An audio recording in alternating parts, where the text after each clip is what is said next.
Good morning, everyone, and welcome to another edition of Help Awaken. My name is Garhen, and we're going to be here for a while this morning if anyone needs any help or advice on anything. If not, I do have an interesting topic of discussion, and I am without Kelly this morning. She's off down at the drugstore.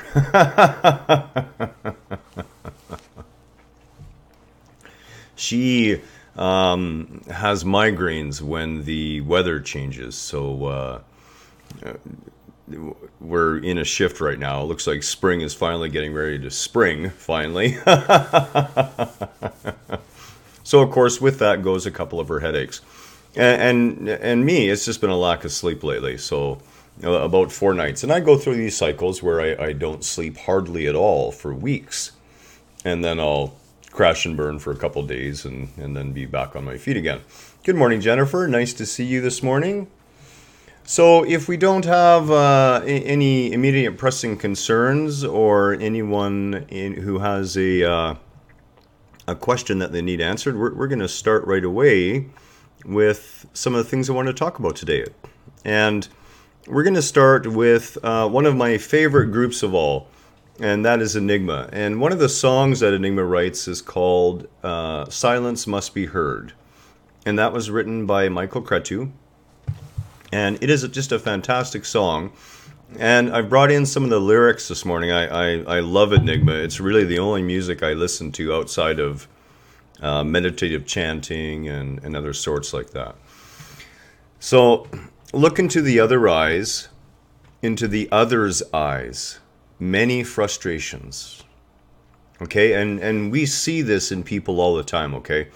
When we run into someone, oftentimes we'll see when we look deeply that they are already frustrated. They're frustrated with existence. They're not sure why, but they're beginning to awaken. There's a hint there that something's wrong. There's some suffering going on. Read between the lines. No words, just vibrations. And this is one of the biggest things that I talk with Kelly about all the time. You know, she constantly says to me, I don't know what to think about you. Before I've even said it, you're saying it to me. You're always anticipating me. I don't get it. How do you do this all the time? Like, I love it, but it freaks me out too. And I said, it's all vibration. The words are nothing more than an attempt to express a vibratory, what we would call feeling inside of us. And depending on how limited we are with our words, depending on our vocabulary or levels of intelligence, where we've been raised in, all sorts of things come into play that will limit our ability to express ourselves fully. And the reason that is language is a poor substitute. It really is. Don't ignore hidden desires. Pay attention. You're playing with fire. And again, this is another profound statement about keeping an eye on ego, looking at what ego is desiring, not ignoring it, not just giving in or allowing, because we are playing with fire. We have the fire of creativity, the awesome power of all creation at our fingertips. Christ himself, he said, know ye that ye are gods. You will do greater works than I do, greater works than these. This was an indication that indeed we are powerful creators, and we have to watch our desires. We have to be aware of them. We have to look at our hidden motivations. When we do that, we see that indeed the things we do, we're honestly doing for ourselves. And in the knowledge that ourselves includes the all, in the oneness of the all, we can then do exactly what Christ had said. Love thy neighbor as thyself. And of course, you have to love yourself first. Always. This is the best line of the entire song to me, and I absolutely love this. Silence must be heard. Noise should be observed. The time has come to learn that silence silence must be heard. The noise we speak of course, are the thoughts in our heads. We should learn to observe them as we would observe clouds passing by as we're laying in the meadow watching a beautiful blue sky. You know, the thoughts are not our thoughts. They're simply thoughts. And if you could stand off from the earth and look at it from a little bit higher of a plane, okay, a metaphysical plane, you would see indeed that the entirety of our planet is engulfed in a giant cloud of thought. And this is all the energetic manifestations of every single mind on the planet all combined together. And what our minds do is act as receivers, and we pull in accordance with our own temperament, what we're going through, what we're feeling. We pull in out of this cloud. Some would call it the noosphere. Okay, that's been a technical term that's been used before. And we take that on as our own. And of course it's not. The silence, the space between, that is that pregnant womb of all creation. That is where the sea of consciousness is consistently, constantly, lovingly, openly, compassionately speaking to us every minute of every day. And it doesn't speak loud. Why? Because it doesn't want to interfere with our free will. It speaks quietly. It's that little voice in the back of our heads in the midst of us doing something we know that we shouldn't do, that says this isn't going to work out. And yet we ignore that voice and we go ahead and we do it anyways because somehow we know better.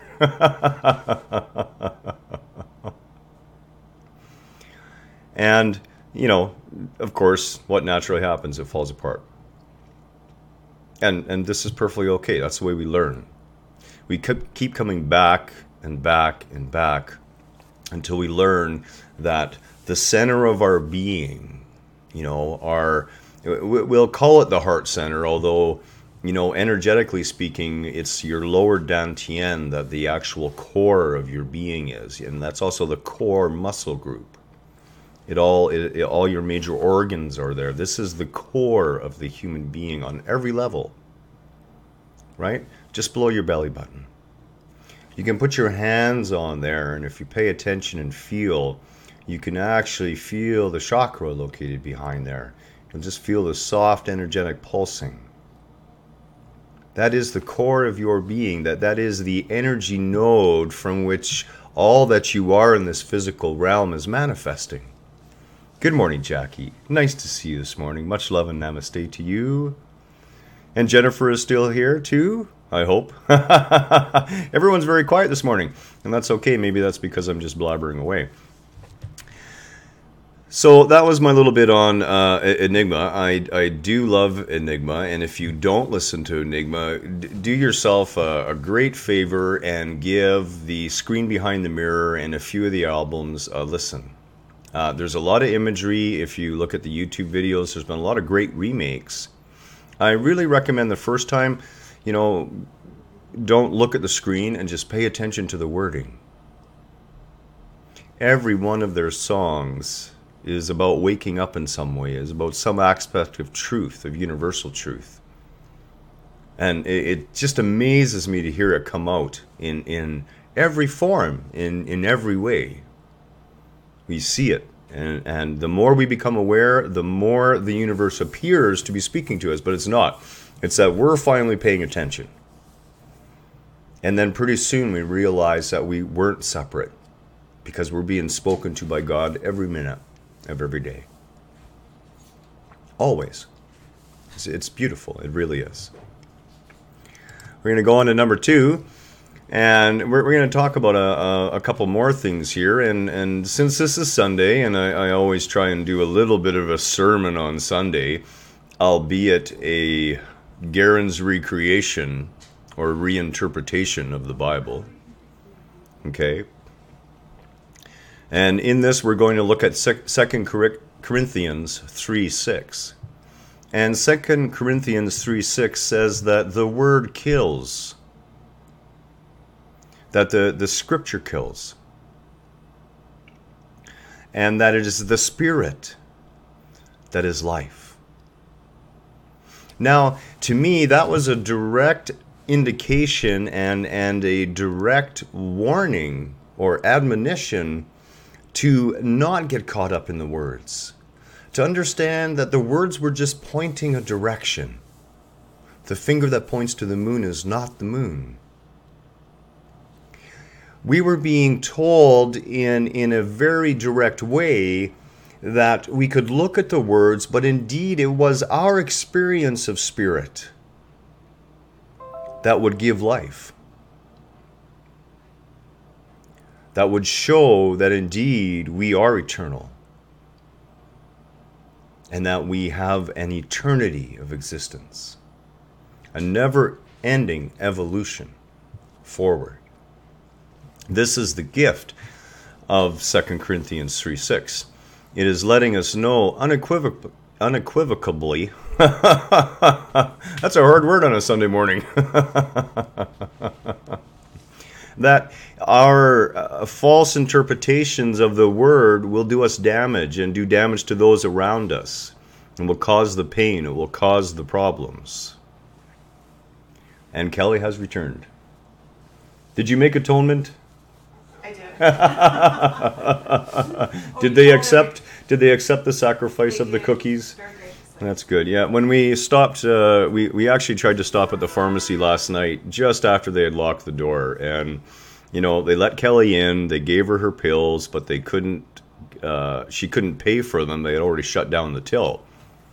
So, you know, small town trust. I love it. So it's like, we'll see you tomorrow. Come on in the morning. So, of course, Kelly was there when the doors opened, and she brought some of our beautiful homemade cookies that she makes that are totally healthy as a gift in atonement. And I told her it was atonement. The sin of making people wait.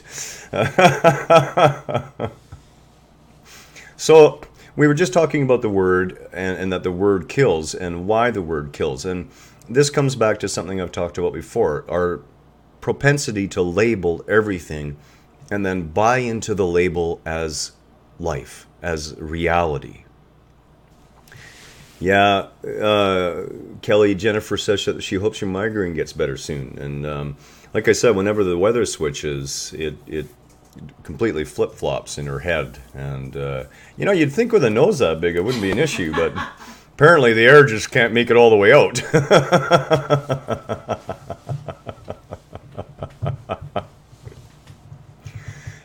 When we label something, in that instant we have lost reality. And we do this all the time. And we had talked about A Course in Miracles a number of weeks ago, and Kelly and I were laying in bed last night, and I said to her, do you remember Lesson 2 from A Course in Miracles? And she came very close. She remembered Lesson 1.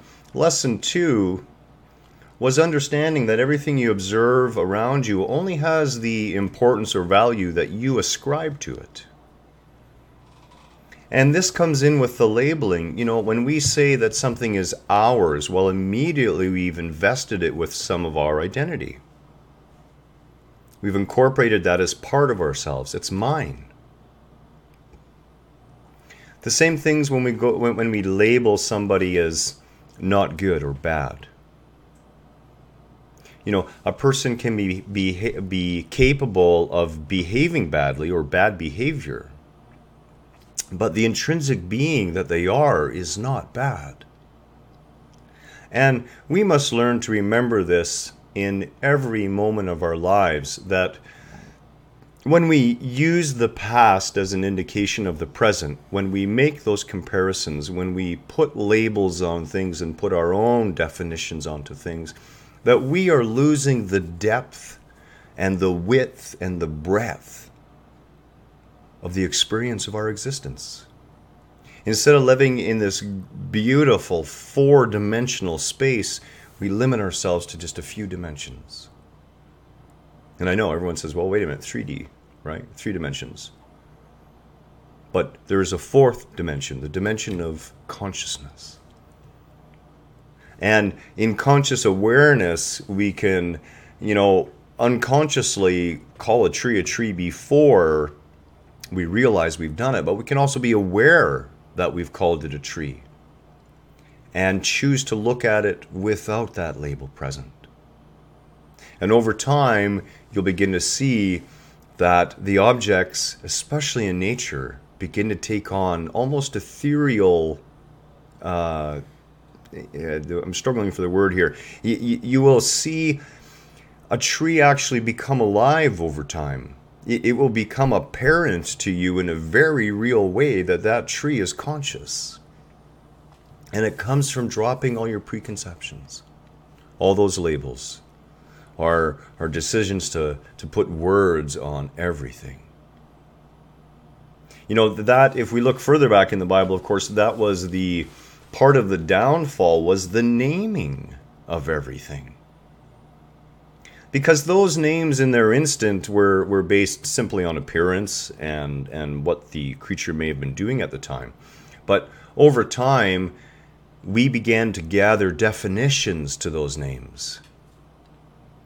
And today we see, I always laugh when I watch a translated movie. I watched a piece of Japanese animation the other day, a very spiritual one actually.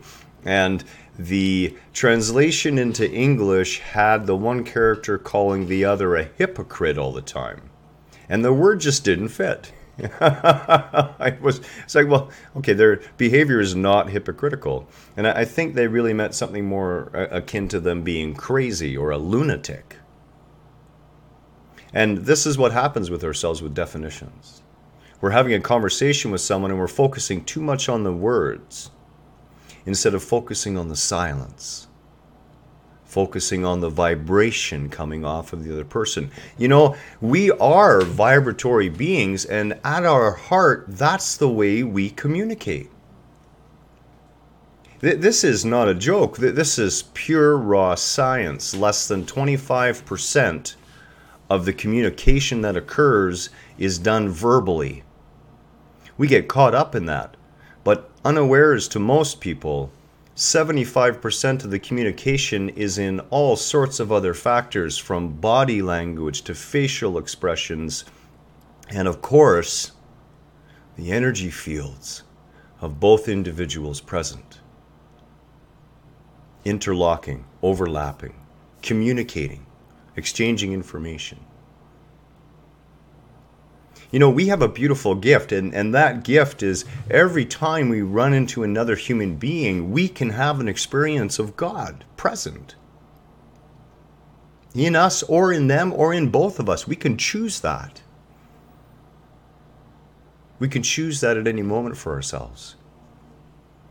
For me, it's really easy when I'm out in nature to see the sea of creation, that consciousness, that loving consciousness everywhere.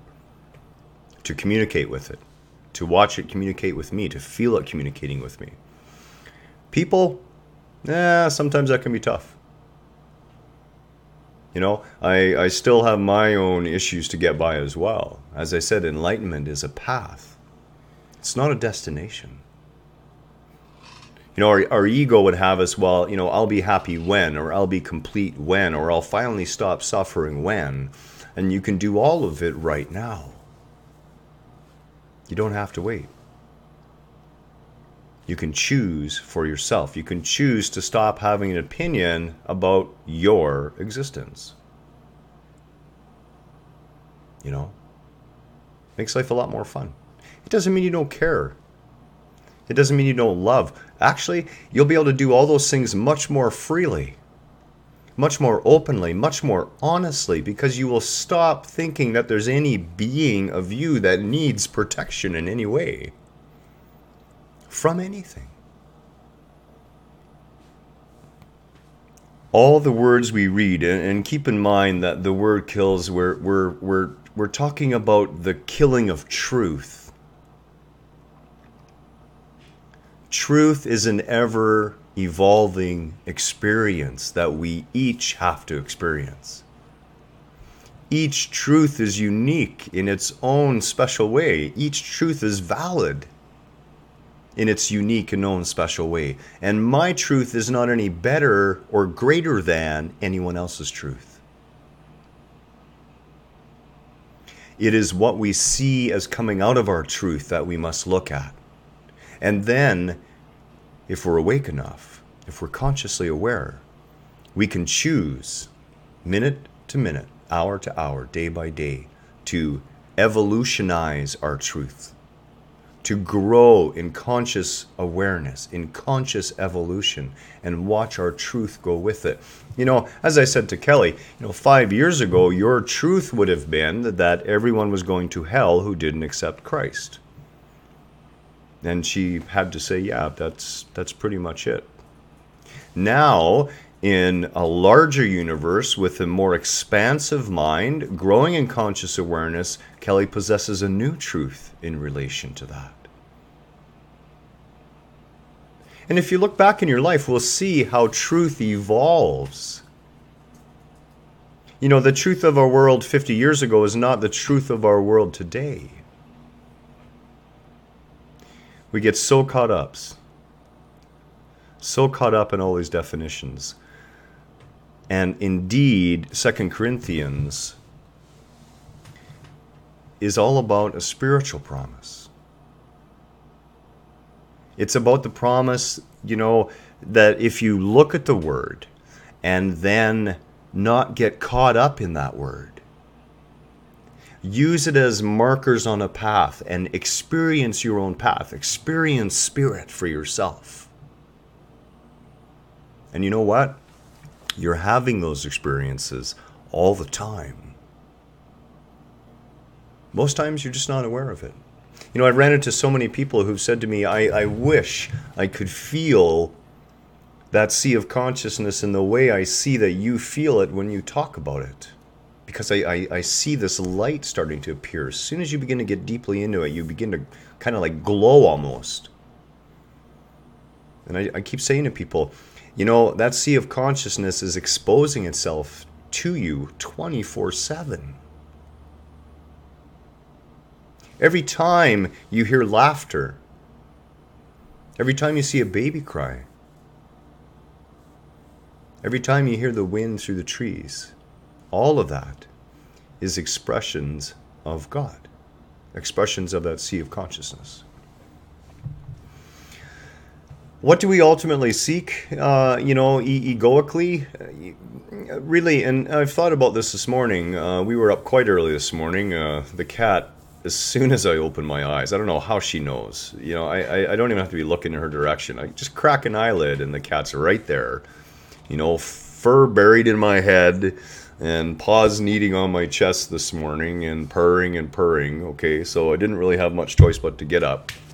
So I was outside and staining some ties this morning in the sunlight and the cool. And I was thinking about what it is we all really want at our core. And, I believe that word is summed up as peace. It's an inner peace of being, an inner place of stillness. That candle within that I keep talking about. And you see, we have that place of peace within us. It exists all the time. It is the viewpoint of the observer, the viewpoint of our higher being, absorbing everything through all our senses, absorbing and listening to all the thoughts of the ego, all the thoughts of Garhen, and loving every minute of it. Not worried, not fearful, not concerned about death or suffering, knowing it's all a grand illusion, and we are here to take part of it in conscious evolution, to become the conscious creators that we are. We create this existence minute by minute, day by day. We're creating it. And we have to own our creations. We have to love our creations. We don't have to keep them. Because in our evolution, that's what we're literally here to do. We're here to create, evaluate, and choose to create again. to create grander and grander visions of our highest being. And right now on this planet, we are definitely not creating that. And yet, those creations are happening still. Absolutely. This is one of them. Every time we come together to enjoy fellowship, to talk about those things which uplift and help us to grow and expand, we are doing a service to the whole. We are lifting the vibrational state of the entire world. Every member of the species, Gaia, our Mother Earth, our solar system, our galaxy, our universe. That's the power we have. How do we choose to contribute? How do we choose to guide ourselves in this glorious drama, in this play that we have came here to participate in? You know, we can wail and gnash our teeth. That's part of it too. Personally, I've really enjoyed the odd time I've gone up to the top of the mountain and just screamed it all out. Hasn't happened in quite a few years now. Haven't needed it. But it may come again. And it feels good. It does. It really does. It feels good just to let it out. And when you let it all out, when you give up, when you surrender, when you fall to your knees at your own accord and say, I don't know what to do anymore. Why am I here? What's the purpose? Is it for all of the stuff I see around me, or is there more? In that minute of surrender, in that moment of opening yourself, grace pours into your life. Now, you know, I've had that grace come as a hurricane into my life, destroying everything in its path, taking everything from me, knocking me flat on my back, bloodied nose and all. It's still grace. It's still another magnificent opportunity to expand, to evolve, to grow, and perhaps to learn how to die. Because we each must. We each must learn that death is a part of life in this physical realm, and it is not an end, it is a birth into what you truly were again. A return. And yet not a return. And as I said to Kelly, yeah, you know, when you're in this world, you're really going to think, well, when I go across the other side, I am never coming back here.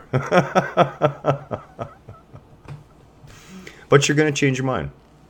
You are. You're going to understand the giant amusement park.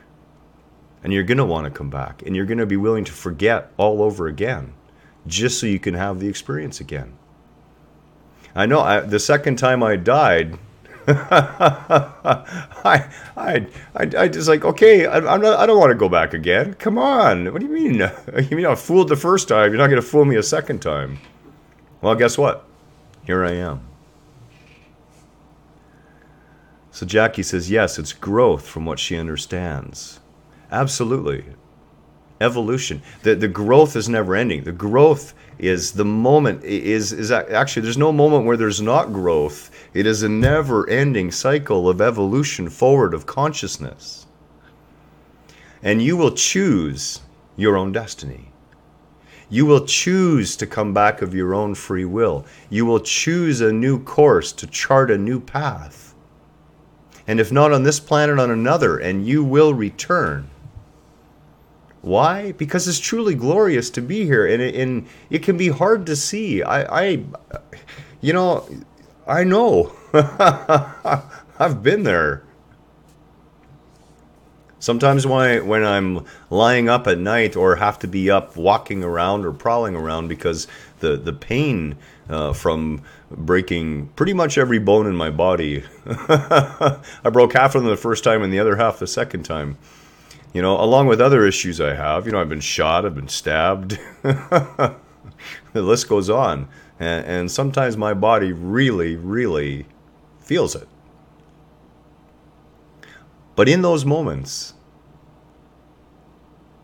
when a little part of me is saying, being under the petunias might be a nice break, there's another part of me that says the pain is worth it. It's worth it. Jackie says she knows the pain of living. Every one of us does know the pain of living in one way or another. That's why Buddha said life is suffering. But that suffering is a false suffering. That pain is a false pain, and it is so real right now. I know. Yeah, I was under the deck for about 6 hours altogether yesterday, and I got to tell you, my back is still humming this morning from it. And there's all sorts of pain. There's physical pain. There's emotional pain. There's mental pain.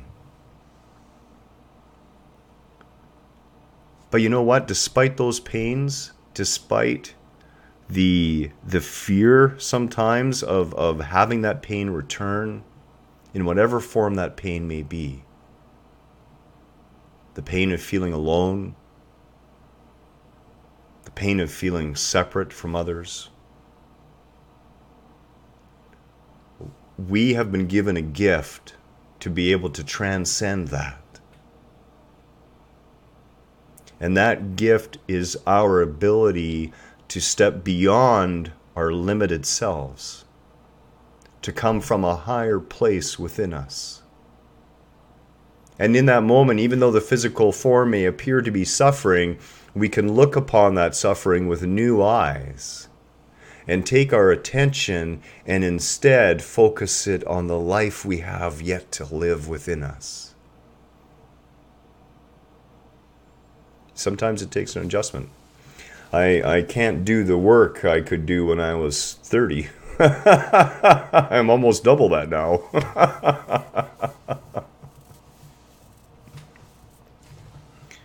And part of that beauty of growing older is learning to connect more with the body.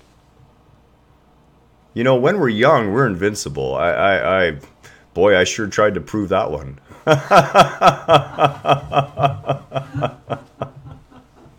There wasn't much I didn't put my body through. And when you're young, you don't feel it as much. And I had people warning me. It's like, boy, you're going to pay for that when you're 50. Boy, you're going to pay for that when you're 50, 60. They were right. But some things are worth paying for. Some things are not. Don't bemoan the existence you have right now. And I have said this to Kelly before, and I will say it to all of you again. Any pain that we experience now, anything that we are working through now in this existence, we are taking off our plate. We've had the experience. For the rest of eternity, we can choose not to redress it. There's no need. This is a gift we offer to the whole of ourselves as well. In my memories of my various past lifetimes that my higher self has manifested, I have seen both male and female, young and old. I've seen myself die shortly after birth and understand that I wasn't there for myself. I was there to deliver a starting point for my parents. There's all these things, all these experiences, and we will go through the gamut of human experience. We are not to shy away from it. It's like going to the amusement park and having a free ride ticket and refusing to get on that one roller coaster. Despite the fact that everyone looks like they're having the time of their lives, and you can see that people are afraid and laughing at the same time and crying. But you don't want to get on the roller coaster.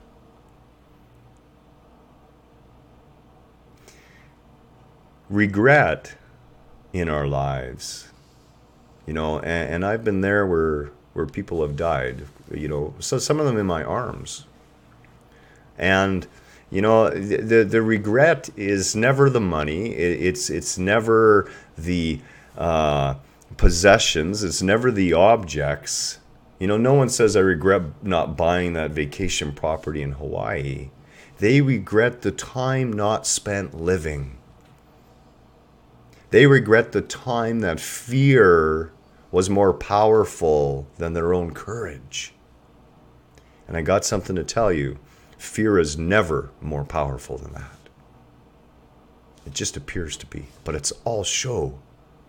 There's nothing there. What we really want is that peace within us. And that peace, that silent space, comes again from that acceptance of what is, that surrendering to what is.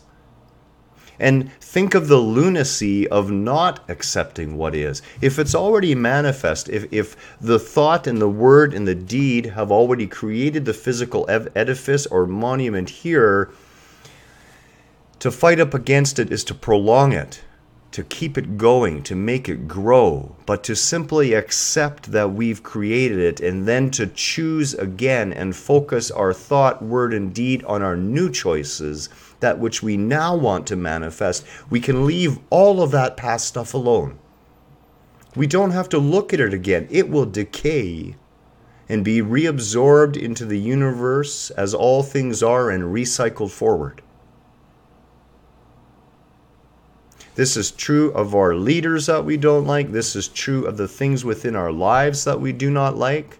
We no longer need to keep enabling those things to have a continued existence.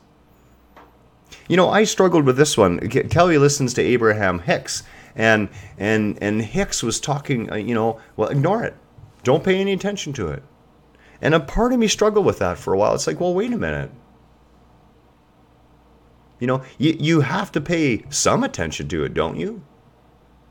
And then I realized more deeply what she was really trying to say, and that is don't lend it any more energy. Do not support it vibrationally.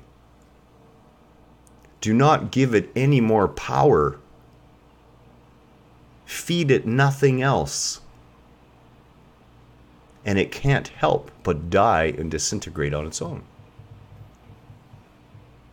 We don't have to do the work. We can focus our work on that which we wish to choose anew.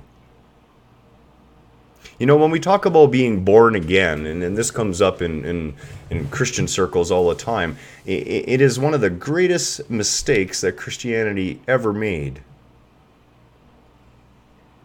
Oh, absolutely. I'm going to answer that, Jackie. Let me just finish this thought here.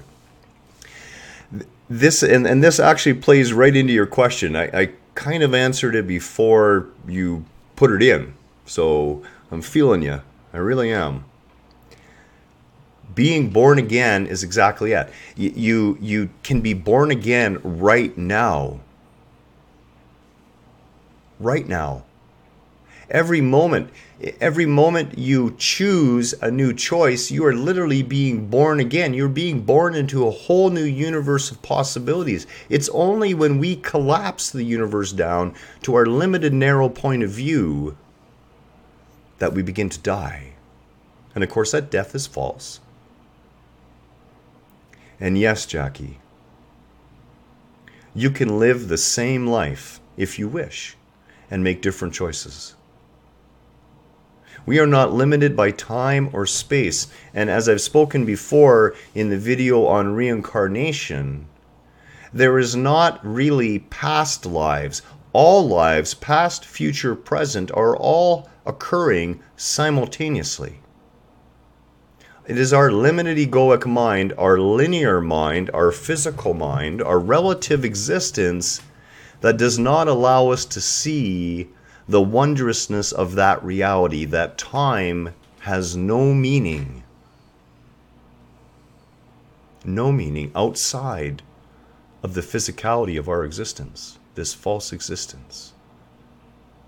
And as I've said before, the fact that this existence is not real does not take away from it feeling very real and from it having very real purpose and advantage.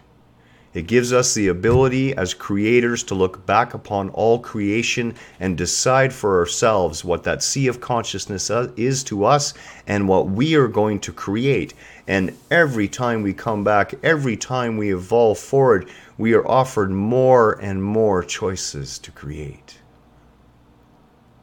more and more consciously.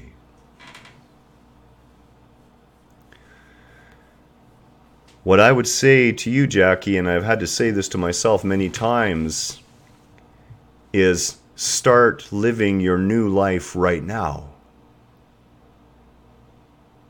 Choose to be born again right now.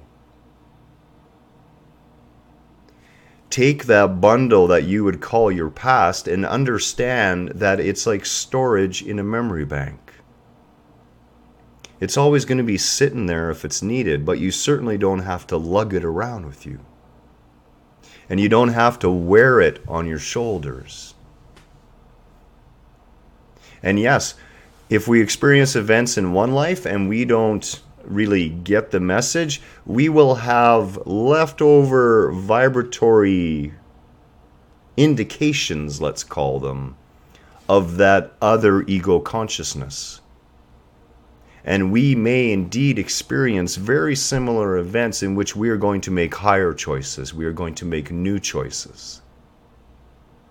Live this life as if it were your last, in the knowledge that it's not. And I think that's the best way I could really say that, you know. I'm going to have to, yeah, exactly, drop that sack.